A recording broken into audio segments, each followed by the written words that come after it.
Also speaking to us here at Times now as the campaign draws to the close-up. So what really has been the entire campaign focus for you, and what has been your biggest challenge in this entire campaign?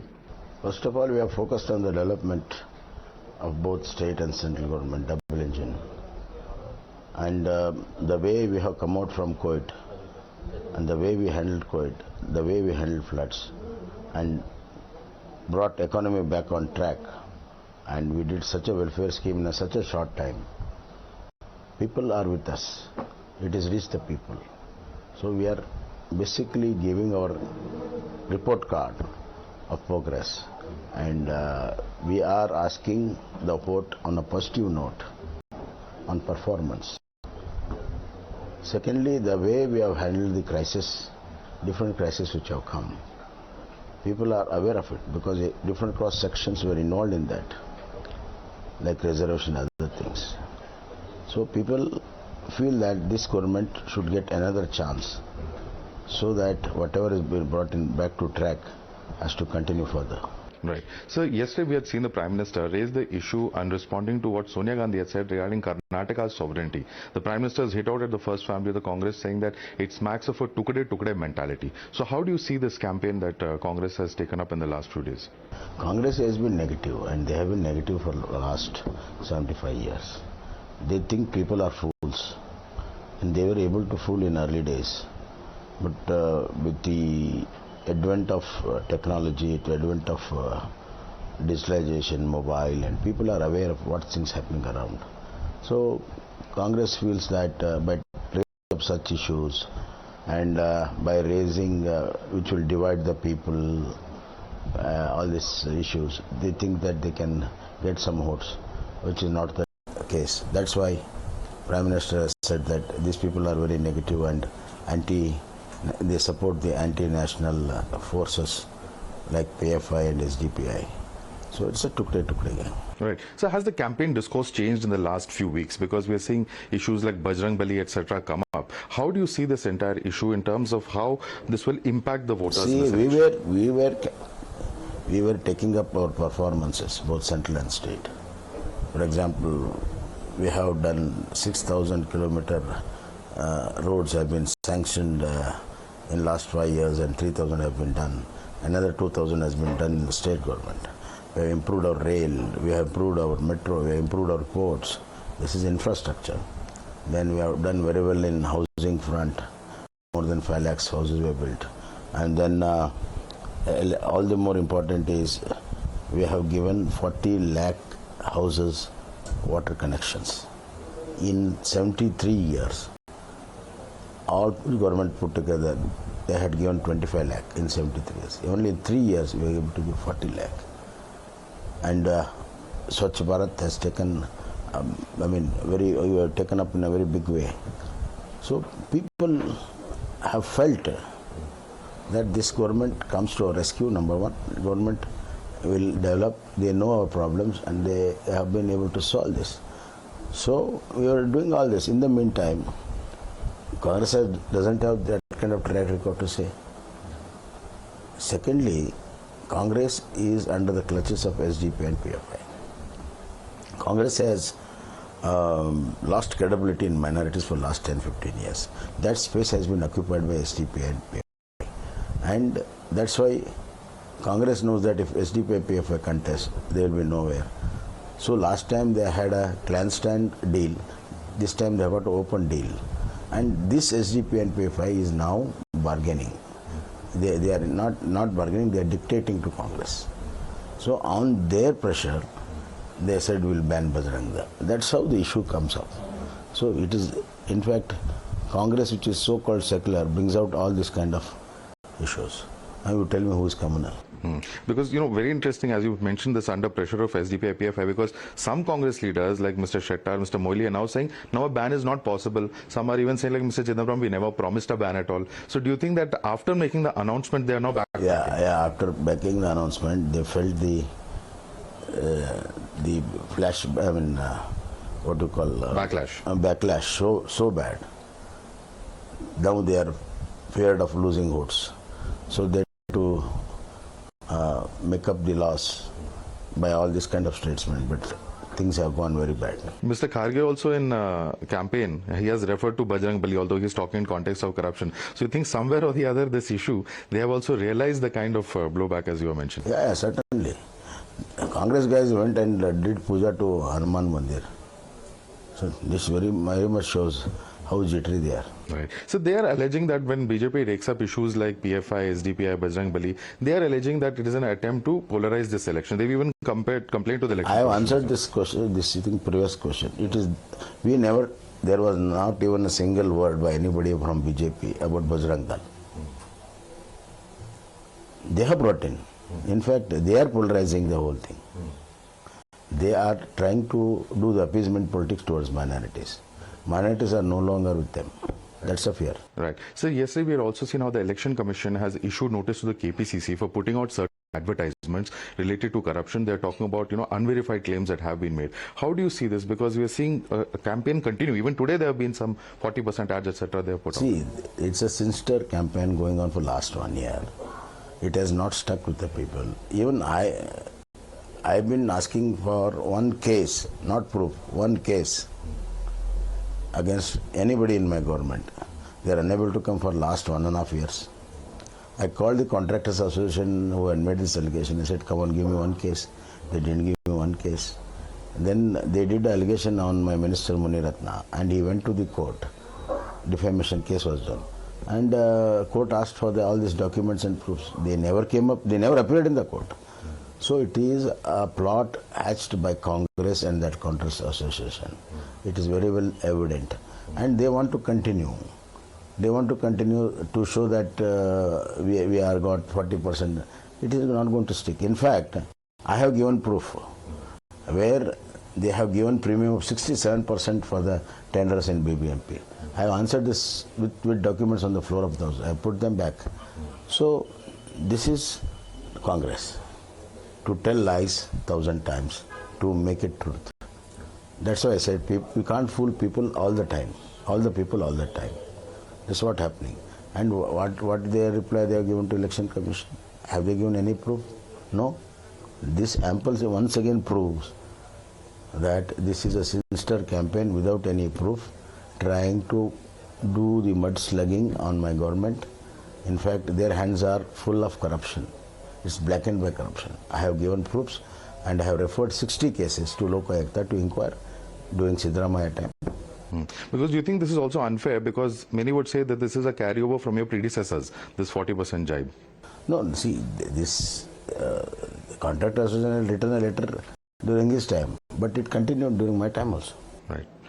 Right. So the Lingayat Leaders Thinkers Forum have extended support to Congress and asked... That is a fictitious forum. I don't even give any value to it. Right. Lingayats can be confined to any forum. It's such a huge community. No forum can confine it. Right. And by and large, you go to the villages where Lingayats are there, you will be able to know the mood of the Lingayat. And the track record of Congress towards Lingayat is so pathetic. They dismissed Virendra Patil in the airport, treated him very badly. Last 50 years, there is no Lingayat chief minister, even though a lot of legislatures were elected. Then no good representation in the cabinet. Forget all that. There was something called Jalebi files in Siddaramaiah. Kauda, Lingayat and Brahman. If that Jalebi file comes, it is rejected or thrown away. So this is the contempt which they see all these communities. Now why they will vote for him? And they try to divide Lingayat community in 2017-18. It is very open to see. So do you think Lingayats will vote for somebody who will try to divide them? So these are all things are there. They are trying to make it up. It's not possible. Right. But you're convinced that the departure of Mr. Shettar, Mr. Saudi is not going to hurt your prospects? I'm going to answer this in one word. We are going to win Hubli Central and Athini, which are these two gentlemen's constituencies. Because Congress has been making a lot of noise over the fact that a Lingayat CM was not announced. So what would you say? CM candidate? See, who are there to ask us? Let them. I'm already there as a Lingayat CM. I'm challenging them. Last 50 years they don't have Lingayats. What moral right they got? Okay, let them come on and announce Lingayat CM. The reason the counter question, you announce. The reason I'm asking this is some senior leaders have come to say that they're fighting elections under you, but the CM may be decided by the legislature party. Yeah, that's a procedure. Legislature party and parliamentary board will decide.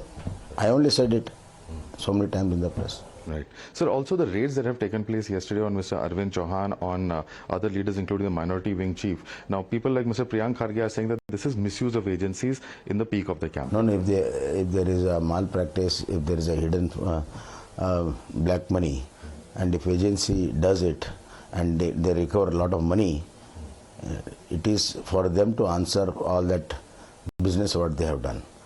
They can't pinpoint always on the agencies. You have done wrong. You have done illegal things. You have got filthy wealth. And how can you blame the agency? Should the agency close its eyes and keep quiet? You expect them to keep quiet? Are they your servants?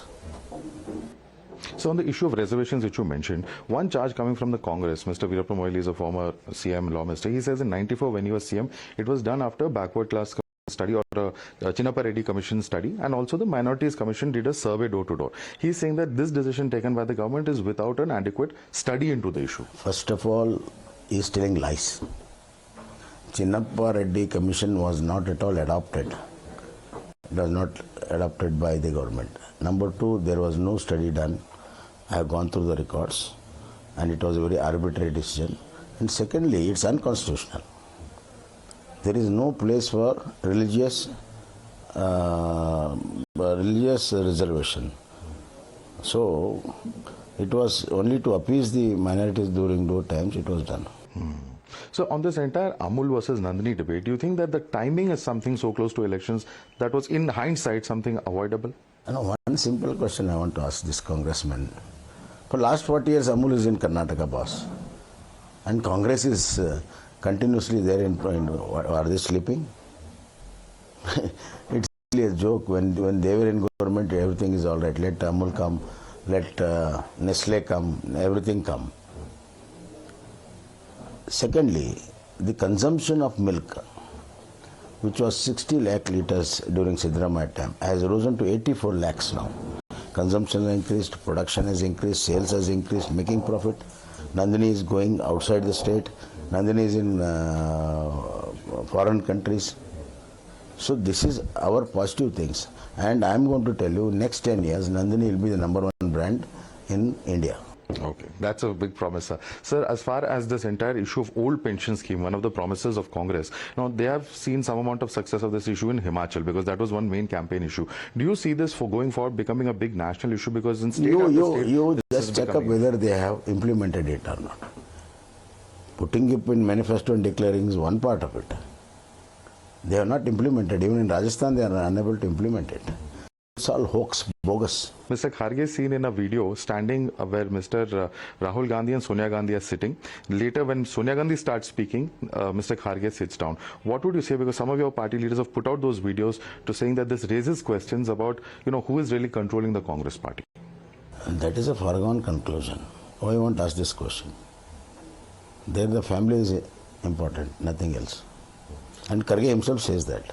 Right. Sir, this Kerala story issue also came up. PM referred to it during the campaign. Yesterday there was a screening. Mr. Nadda has seen this film. And later we have seen how even in neighboring states like Tamil Nadu, this film is not being screened right now, citing law and order issues. How do you see this entire issue? Because Mr. Nadda has come out to say it has depicted the truth. One truth which is not palatable to some people. More than anything else, Supreme Court has cleared it. That answers all your question.